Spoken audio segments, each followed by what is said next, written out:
ક્યારેય વિચાર્યું છે કે શું આ બ્રહ્માંડ પણ બોલે છે? શું પર્વતો, નદીઓ અને તારાઓનો પણ પોતાનો કોઈ અવાજ હોય છે? આજે આપણે એક એવા દાર્શનિક લેખની ઊંડાણમાં જઈશું જે કહે છે કે આખું અસ્તિત્વ બીજું કંઈ નહીં પણ એક કવિતા છે. તો ચાલો આ કવિતાને સમજવાનો પ્રયત્ન કરીએ. આપણી આજની આખી વાતચીતનો આધાર છે બસ આ એક પાનું. લેખકના મતે આ પાનામાં જ અસ્તિત્વ કેવી રીતે પોતાની જાતને વ્યક્ત કરે છે એનું રહસ્ય છુપાયેલું છે.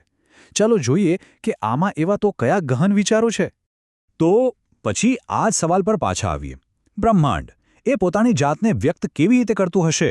શું એનો કોઈ અવાજ છે? શું એનો કોઈ સંદેશ છે? આ લખાણ એક બહુ જ રસપ્રદ જવાબ આપે છે.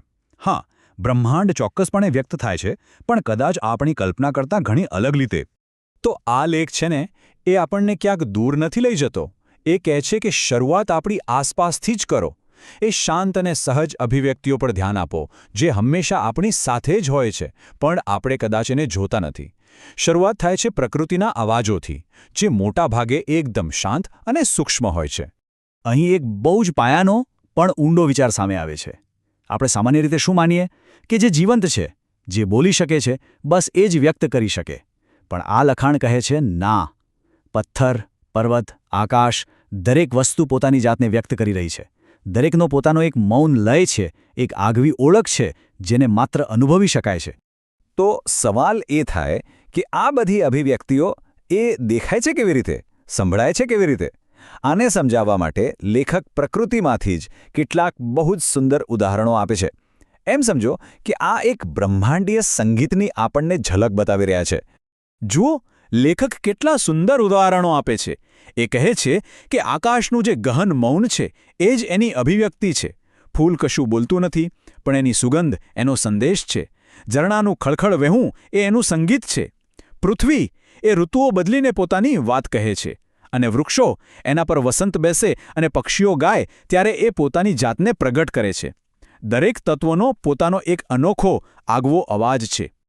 પ્રકૃતિની આટલી બધી વાતો પછી લેખક આપણને આપણી પોતાની અંદર જોવા કહે છે.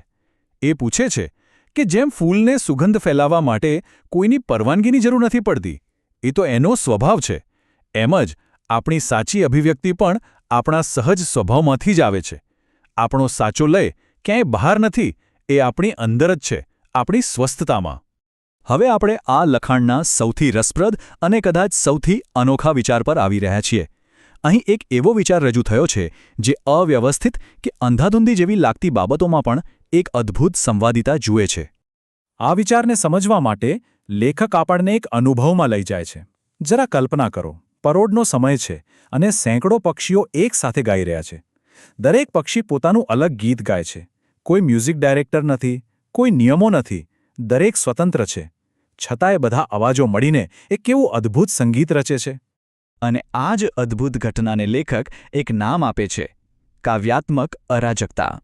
આ એક એવી સ્થિતિ છે જ્યાં કોઈના નિયંત્રણ વગર દરેકની સ્વતંત્ર અભિવ્યક્તિ કુદરતી રીતે જ એકબીજામાં ભળી જાય છે અને એક સુંદર, આનંદથી ભરપૂર સુમેળ રચે છે.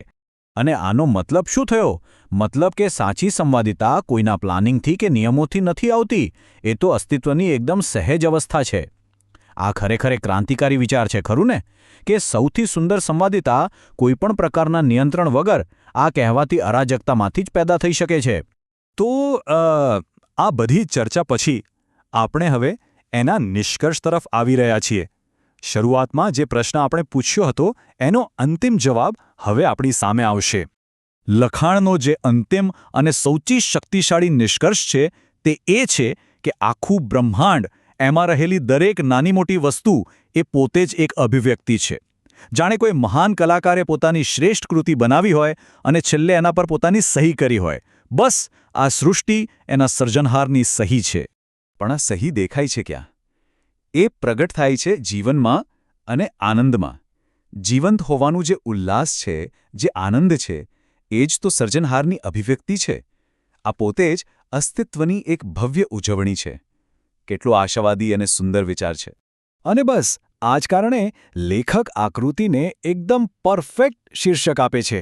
આખું બ્રહ્માંડ, એની કાવ્યાત્મક અરાજકતા, એનો આનંદ, આ બધું મળીને એક કવિતા જ તો છે. અને એ પણ કોઈ સાધારણ કવિતા નહીં, પરંતુ પૂર્ણતાનું પરમ કાવ્ય. આ શીર્ષક આખી વાતને કેટલી સુંદર રીતે સમાવી લે છે.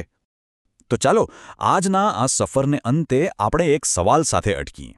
જો આખું અસ્તિત્વ એક મહાકાવ્ય છે, જેમાં દરેક તત્વ પોતપોતાનો શ્લોક ગાઈ રહ્યું છે, તો આપણા પોતાના જીવનનો પરમ શ્લોક કયો ગણાય?